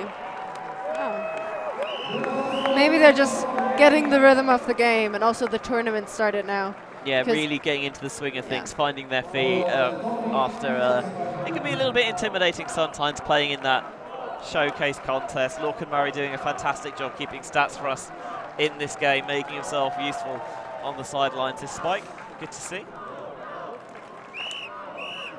Yeah, we're really glad we have him here. He's gonna jump on the mic tomorrow. It's always a privilege to work with Lorcan. I'm looking forward to seeing you two pairing up as well. Yeah, I'm excited for it. Just have been fangirling him all along, but never actually met him before, so I'm pretty excited. It's a good job that I don't think he can hear you. We don't want him to get a big ego. So big swing across opens things up here for the Czech Republic. Lavats with the catch. Looking again, just having to go laterally, not gaining any vertical field position here. Nice little scuba, gets around the mark. Fake just going to dish it back as he knows. Takes the swing once more. Defender is close, not quite close enough. A little bit of a bump, but just happy to play through it. Great scuba over the top. And lasering a hammer towards the far sideline, right on the money into the hands of Lexa. Continuation downfield. Perfectly weighted there to throw the continuation on the break side. In the end zone, just about hopping that one in, the big man Martin Bashanda, and just a beautiful zone offense there, happy to swing it across when the downfield defenders cheated upfield a little bit, got that hammer over the top towards the far sideline. And again, as we've seen, something that the Czechs have done very well this game is when the Poles have transitioned from going into that zone into match defense, they've recognized it really quickly and been aggressive with their cutting and putting those throws out into space. Yeah, they're using every opportunity they get, and they use the throws they're given. And the Polish also do a great job of defense, because you want to push your opponent to throw over the overhead throws and throw those scoobers and hammers, and forcing them to make difficult catches with this rain. So they're actually doing what they're getting the shots they want, but the Czech side does a great job of containing that and catching it and just being patient after 2 daring shots, just throwing an easy backhand that's weighted and a good, easy and very boring look as well. And we just saw a replay of the goal there as well. If I may co-opt a football cliche, we could definitely say that on that grab, Martin Bashanda showed good feet for a big man. Knows exactly where he was and where the end zone was, and able to jump it, get that first point of contact inbounds for the goal. Yeah, it's great footwork. We've seen great footwork from the Czech Republic all game. Yeah, they've certainly shown flashes, but they haven't been able to put things together enough consistency. They dug themselves a big hole in the first half, and the throw bounces off the hands of Kanapik. It was a bit too far out in front, but she would definitely back herself to make that catch. What I really love about her is she's always got a smile on her face. So every time we put a camera on her, even if there was a mistake by any of the team, she just smiled and happy to play. And I really appreciate her mood being that positive. Ready to go back to work on defense now, making that cut up the line, not quite in, is Bokal trying to get cutters attacking that far side, taking the reset around, giving themselves a bit more lateral field position to work with. Saha finds an option on that far sideline, looking around, high release backhand, wind beginning to pick up a little bit now. Brandstetter has it. Points for the hammer, lasers it beautifully into space. Polish defenders not even in the same postcode. The Czechs get a break. There's life left in this game. 14-11 in a game to 15. Number 47, Lukasz Wilt, with the goal-scoring grab on that occasion. That's an amazing put. Just perfectly weighed out, perfectly pushed the defense on the open side, and then had a lot of time to collect that hammer. If you're being a little bit critical, as we see the Czechs doing one of their many celebrations, you could say that he pointed for that, and the Poles still couldn't cover that in time. Yeah, just a good thing as we see that miscommunication. Just couldn't keep her hands on the disc. And he pointed there, and immediately a second after, as you said, the throw goes off and beautifully into the hands of the Czech player. A perfect defensive conversion there for the Czechs. It's the first break in 6 points as they begin to eat away at the deficit, but one Polish goal is all they need to take them into a victory in this first contest. This Czech side is a team that is maybe thinking of having medal aspirations at the end of the weekend. Obviously they want to improve as players and as a team, but want to be the first Czech side to take home silverware in the Open division since 2010, 2011. Exactly, that's what he talks to their coach about. Their plan is to get through quarters. Their plan is to make semis and then go as high as they can get. And I think they've got a good team to actually work that out. As we can see a lot of pressure. And the forcing.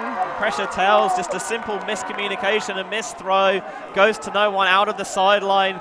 Czech's going to have good field position as well, just maybe comes out of his hand a bit wrong perhaps, just sometimes it could just be a straight miscommunication under the face of fierce Czech defensive pressure. You can see we can hear the Czech players getting loud As in the stands, and his hammer helixes is knocked down by the Poles.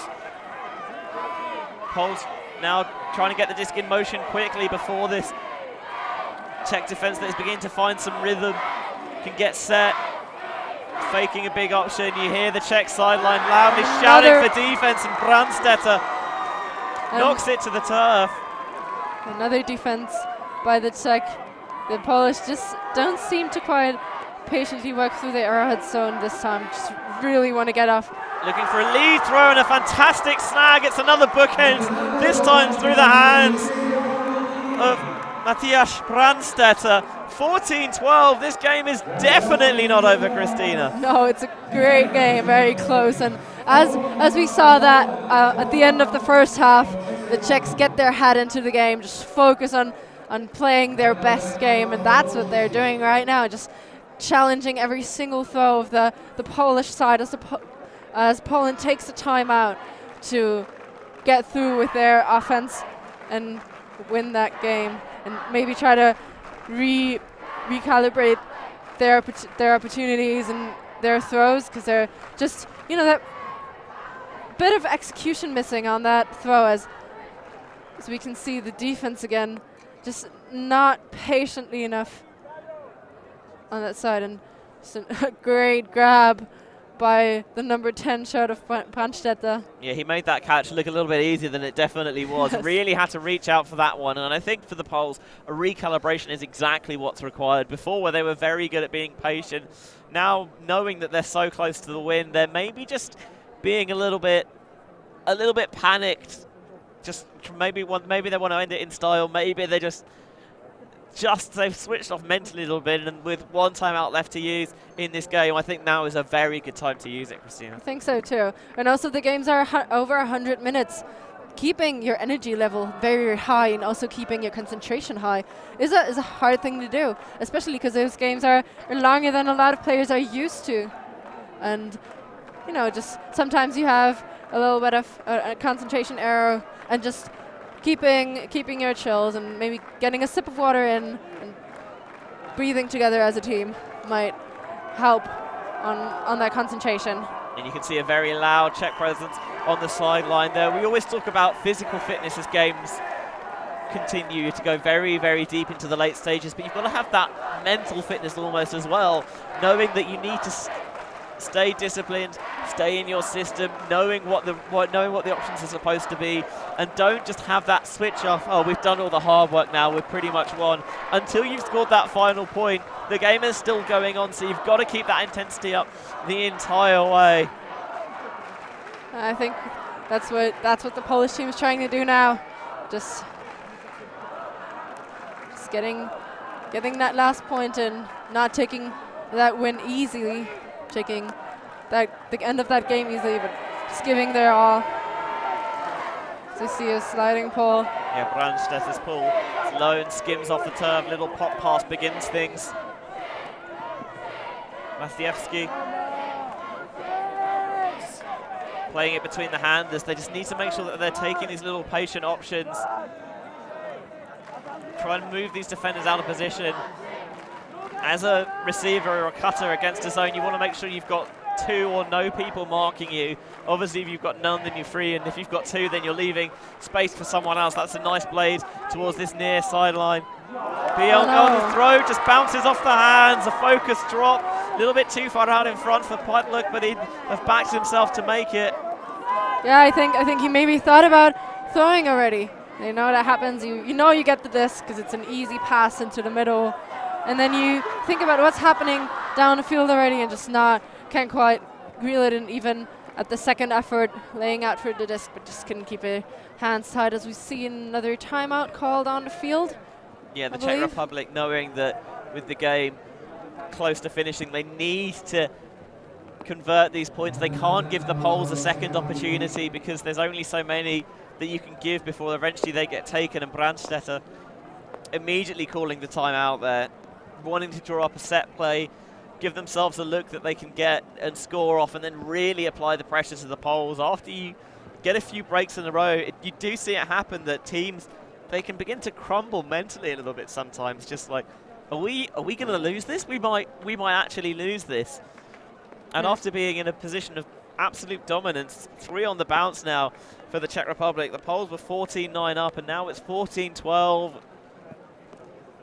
Yeah, it's great how the Czech can work themselves into the game again, but I think the Polish just have to refocus on their skills because they have a great skill set in that team combined. And we saw them take a great lead, so I think they can easily just roll it, score that last point to go back in. So we'll see if the Czechs can avoid the curse of the infamous turnout. So often you see teams turn over out of timeout situations. You tend to draw, you get a set look that you want, and obviously as the defense sets after the offense, often their teams tend to have similar set plays and they know defensively what they want to do to take them away. So if you don't get the look you want, can you get out of that and get your offense into a normal flow and rhythm? As a very loud Czech presence on the sideline. We mentioned how they're the only nation with a side in all 5 divisions here, the under-17 boys and girls, and all 3 divisions under 20, the open, the women's and the mixed as well. And really utilising their voices to power on their fellow compatriots. Exactly. So are you calling a turnout? I'm not calling it, but we'll see how they can do. They've got a set play. There's an underneath that goes on. And now there's no continuation from it, but they do the right thing, just play it between the handlers, taking a swing, but it's a little bit too high, popped off the hands, goes out of the far sideline, and the Poles with very good field position. You'd like to be a bit more central, but this throw off the hands of Brandstetter just pops up a little bit. Does very, very well to get close to that one, does Petrovic, but he couldn't reel it in. And so the Poles have an opportunity to close off this game. Maciejewski just remonstrating, pleading for someone to get free downfield. Little hammer squeezes down the far sideline into the centre, just 5 yards out now. Just happy to lose a bit of field position just to keep the disc moving. Space people a sensational layout D coming through from out of nowhere, really making amends there is Matthias Brandstetter. Who else? That's what you want to see, make the mistake, doesn't matter. A big layout block gets it back, there's a player underneath, they find him now. Great toe, good footwork by the Czech player. Brandstetter collects the reset, continuation goes, the Poles are far off and Saha has plenty of time to watch it into his hands, but there's going to be a call here on the far side of the field. Zarut's engaged in conversation with Pritzlik and they're going to wave off the call, so the disc is going to stay with the Czech Republic towards this near side of the field.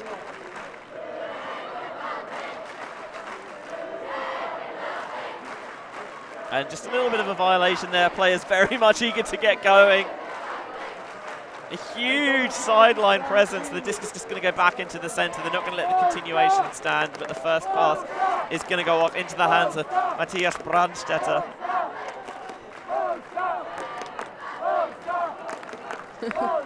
Just indicating maybe what the stall is saying. He wasn't quite close enough to get there. Player takes off deep, trying to blade it over everyone. He only maxed it up, but it is one goal on the second effort. And they're in bounds for the goal as well. You've got to catch your Ds, because if not, a player the quality of Josef Saha is going to punish you for it. The Czechs only 1 point behind now at 14-13. That was an amazing grab. I can't believe it. Just a great second effort, and I was already fearing when that disc came up that blading side up. We've seen them all game; they did not work out, but this time, just keeping his hands on the disc.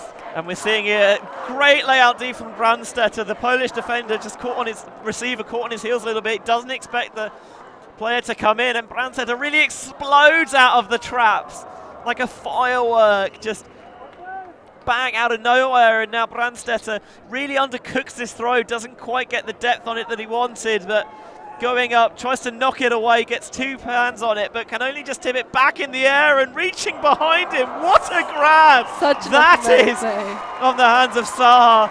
Frustrated with himself, the 88 Bartek Dvorzecki knew that he should have just caught that, never given him a shot at it.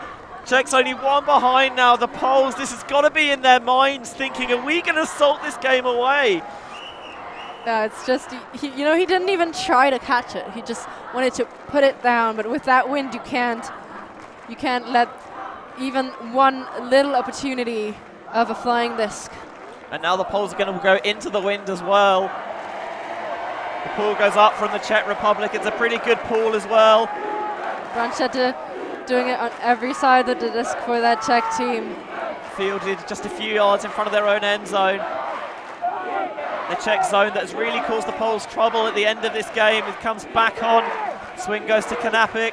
The lefty looks downfield, takes a little dish, just about squeezes that through the Czech defenders. Just taking the swings, the open passes. This is what they should do, really cool things down. Don't give the Czechs opportunities for big plays. Just play nice and calm, taking a reset there.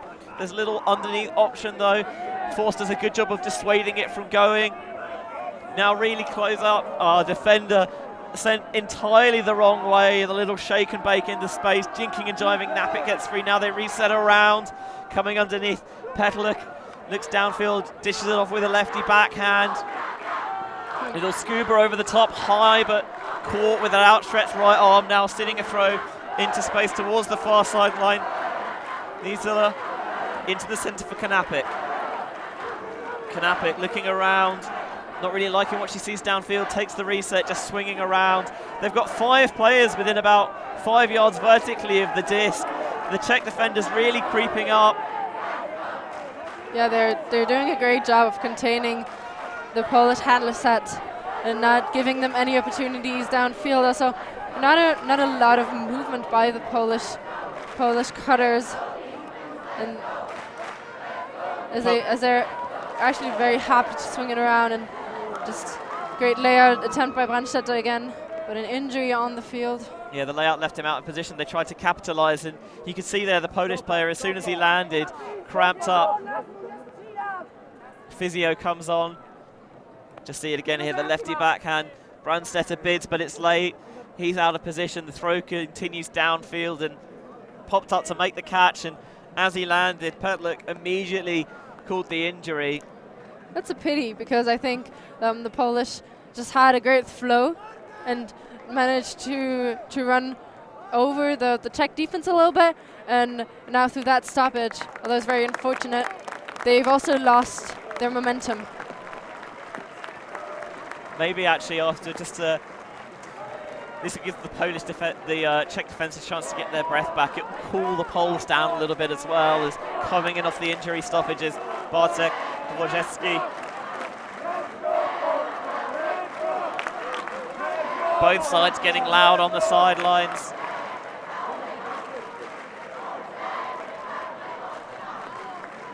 Dvorzewski will have to bring the disc in.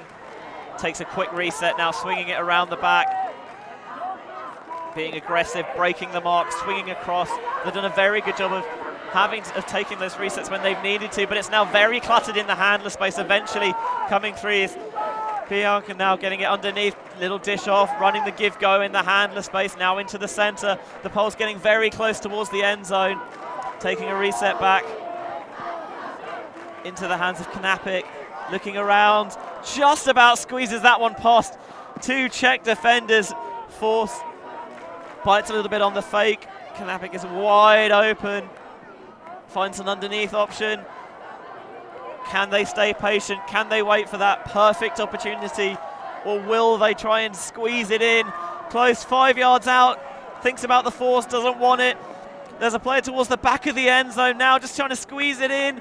Little pop into the hands of Knapik, and the Poles just about hold on. The Czechs fought so valiantly for the comeback, but the only woman on the field had a fantastic game. Zosia Knapik with the winning goal in the end. A fantastic game, one for the ages. This is exactly what you want out of an opening showcase contest. And the host Poles take down a valiant fight back from the Czech Republic. 15-13 it was in the end, but what a game that was, Christina. Yeah, what a game. That was amazing. Amazing pressure all the way through. The Czechs never gave up, and I love that. Look, the Czechs fought for every single defense, for every point, and managed to get a couple of breaks back. And I know they're going to be sad right now, but they put up a great fight, and if they can keep up that pressure for the rest of the tournament and the rest of the games around here, they're going to pressure a lot of teams. And yeah, on the Polish side, they just have to, take that momentum and take that win and just capitalize on that. The Poles doing exactly the right thing on that last possession, not being too greedy, but just taking it in the end, just work it in. We won't wait, we won't try and squeeze it, we'll just wait until someone is open, and that open player happens to be in the end zone. The Poles applaud the home support. The Czech sideline was a huge reason why they were able to come back in this game. It couldn't quite get it done in the end, but there's a lot they can take from this into their remaining group games. Both of these sides have to play Italy and Slovakia as well. So yeah, there's gonna be some great games. Certainly not an easy pool to come out on. No. We'll see how these sides can learn from this and pick back up. That is going to wrap up what has been a fantastic opening contest here from the Olympic Stadium in Wrocław, Poland. The European Youth Ultimate Championships 2019 is well underway for the Viennese whirlwind, Christina Obermeier. I've been Benjamin Rees. Thank you so much for watching. Keep it tuned to Fanseat all week, and we will see you on the other side for more action from EYUC.